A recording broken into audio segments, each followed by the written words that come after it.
ଆଜିର କାହାଣୀ ଆଇନା ଭିତରେ ଭୂତ। ମୋ ନାଁ ସୁମନ। ମୁଁ ଭୁବନେଶ୍ୱରରେ ରୁହେ।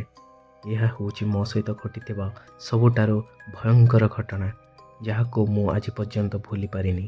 ସେଦିନ ରାତିରେ ମୁଁ ଏକା ଘରେ ଥାଏ, ହେଲେ ଲାଗୁଥାଏ ସେ ଘରେ ଆଉ ଜଣେ ବି କିଏ ଅଛି ବୋଲି।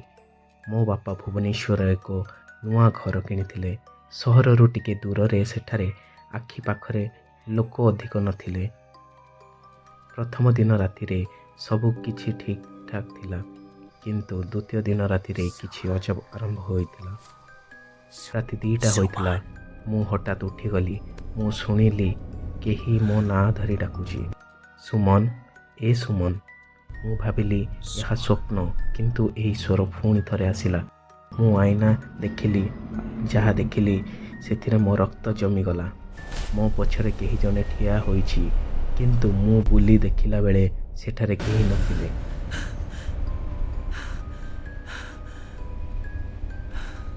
ମୁଁ ମୋ ଫୋନରେ ରେକର୍ଡ଼ କରିବା ଆରମ୍ଭ କଲି।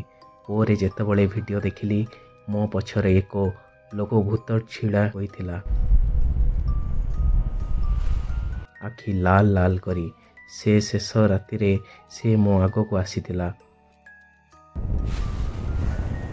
ସେ କହିଲା, ତୁ ମୋ ଘରେ କାହିଁକି ରହୁଛୁ?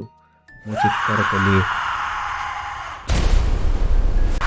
ଆଉ ସବୁ ଅନ୍ଧାର ହୋଇଗଲା। ପରଦିନ ସକାଳେ ମୋ ପରିବାର ଲୋକ ମୋତେ ବେହୋସ ଅବସ୍ଥାରେ ପାଇଥିଲେ।